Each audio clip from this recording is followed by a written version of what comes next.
Hello and a very warm welcome to this no-dig and permaculture inspired kitchen garden in August.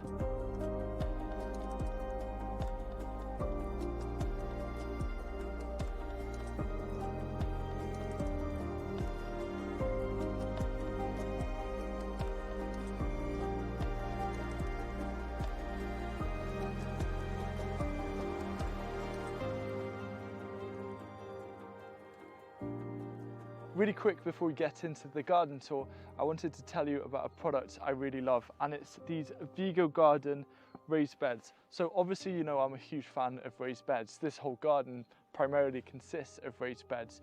There are multiple benefits I think outweigh the potential downsides, because I like having a set area where I can grow stuff, have it raised up from the ground. And also, if you find yourself in wetter climates, raised beds are better for drainage. This garden is actually on old footings of sheds, so there's actually concrete underneath this layer of grass. So whilst there are loads of raised beds out there, you're not going to find a stronger or sturdier metal raised bed than a Vigo garden bed. The thing that I love about these beds is that you can also customize the sizes. For example, the 10-in-1 raised bed kit comes with 10 different size variants that you can use. So if you have a really small garden, an awkward shaped garden, you need something that's quite long and narrow, Vigo garden beds will suit it. So if you'd like to look at getting your own Vigo garden beds, head to hughesgarden.com, my own online garden centre. I'm an authorised retailer for this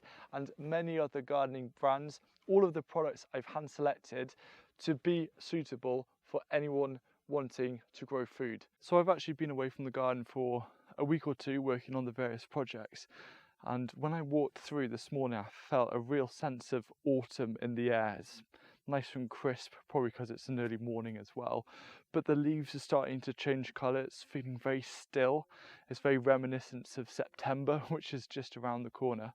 So I'm going to show you some of the favourite things that are happening in the garden, just to hopefully inspire you and really share what's happening in this space. The thing I've really learnt this year is just how much buckwheat flowers. I've grown 2 different varieties and it is still going around 7 or 8 weeks later, still these beautiful flowers and the striking red stalk. So I'm absolutely going to be growing this again.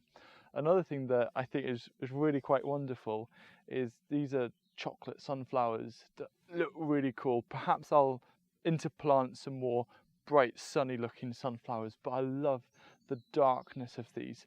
And what's really fun is that we've got this abundance climbing bean and it's been wrapping itself around the sunflowers and actually growing beans, and I love that. I wonder if there's a way that I can utilize this in further years, growing beans up these sunflowers, a little bit like growing beans up sweet corn, but this just looks so nice. And I think it's really magical. So the planting in this garden is also matching the changing of seasons. This is perpetual spinach, which is starting to really come into its own after I cleared the field beans which were here. It's opened up this light. And then we've got some chima de rapa, just as basically as a green manure, but I've direct sown a load of this is Spanish black radish, which is a fantastic winter radish that I'll be harvesting throughout kind of November to February. What I really like about a kitchen garden at this time of year is the variety of structures and the textures. So I've got this Amaranthus cratenus that is looking really, really nice versus the flowering of the tender stem broccoli.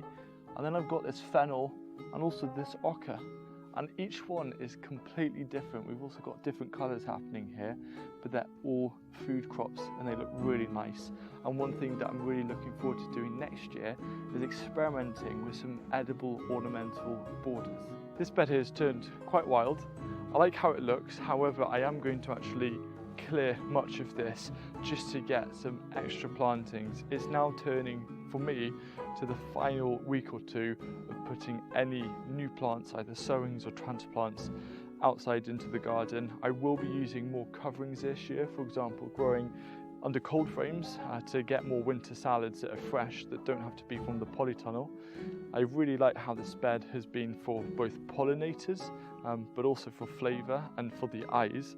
But yeah, this is going to be cleared out, going to make it nice, neat and tidy, because I do like to take pride in the garden, but sometimes it is good to have a little bit of a wild area.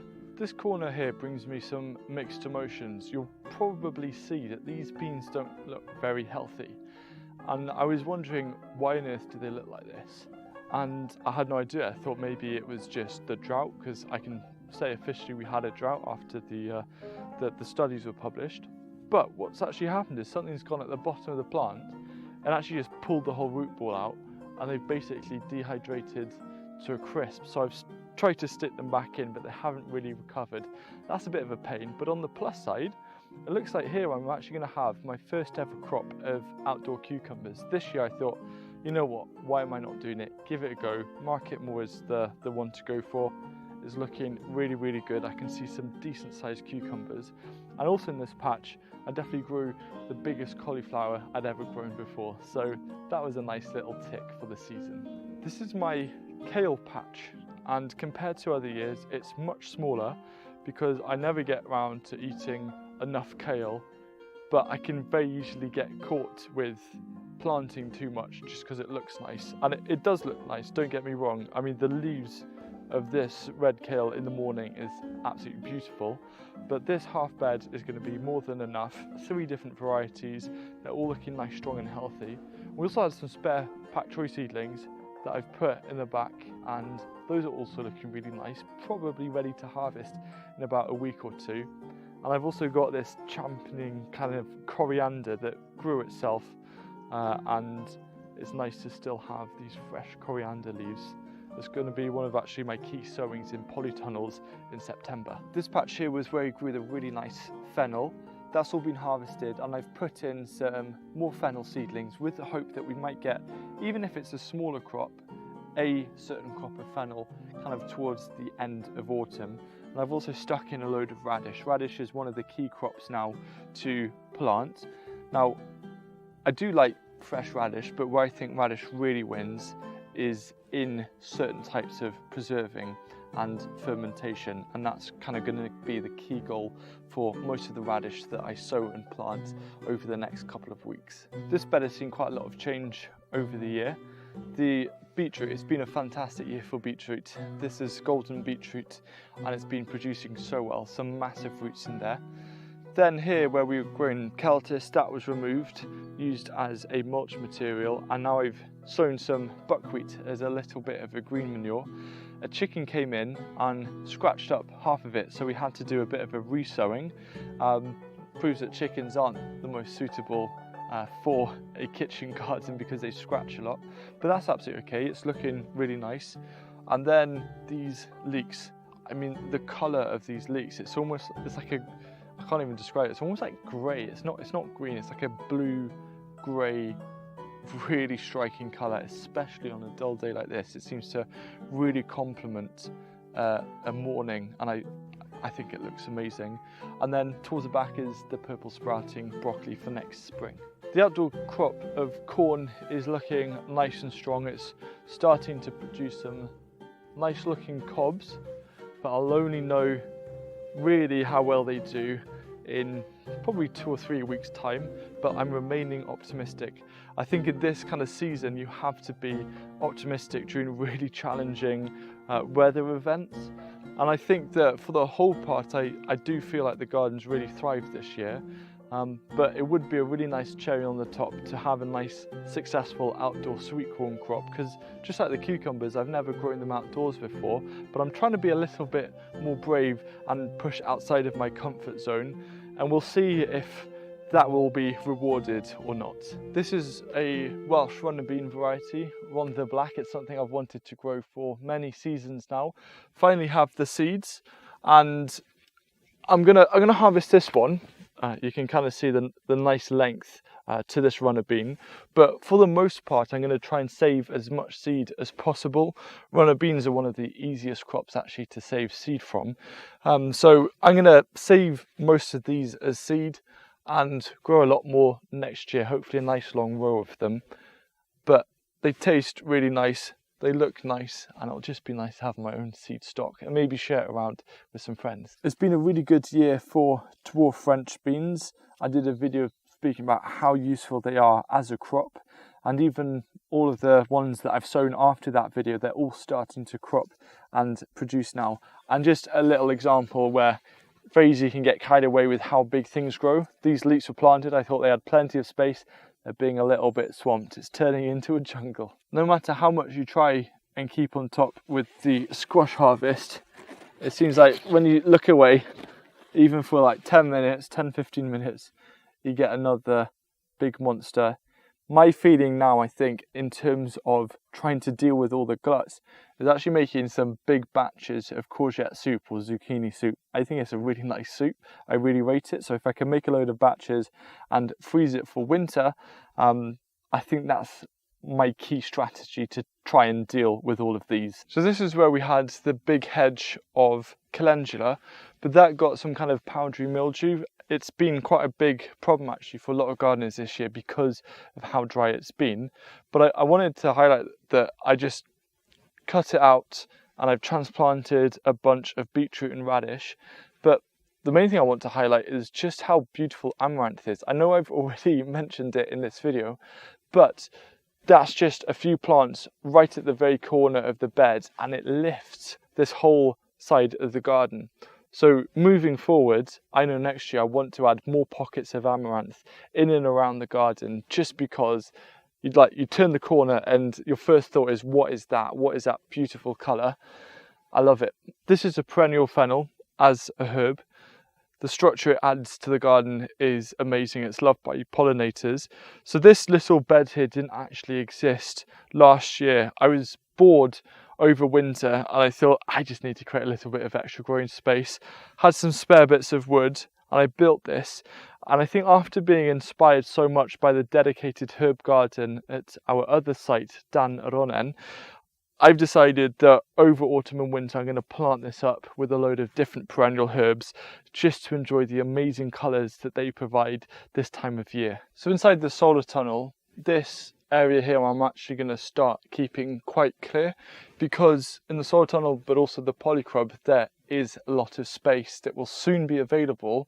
Well, I don't want to say soon because it might still be 6 weeks away, maybe even more, for when all of the tomatoes come out. Tomatoes are a key crop for me and they occupy a lot of space, but because of the usefulness of having something that's undercover that protects from the hardest of frost, but also mainly the rain, the hail and the snow, I'm going to be keeping as much roots in the ground as possible in undercover growing spaces with the likes of lots of different salads and annual herbs and root crops. So this, I say, in 2 or 3 weeks time, there's going to be absolutely brimming with trays of seeds and seedlings ready and starting to grow in preparation to replace the tomato clear out. So this top part of the garden is more of a, I'll put something here and deal with it a bit later kind of thing. And I always felt that this area here felt a little bit underutilized. Yes, we've got some water storage here, but I've actually put in a circular Vigo garden bed because circular makes it much easier, I think, to fit awkward spaces.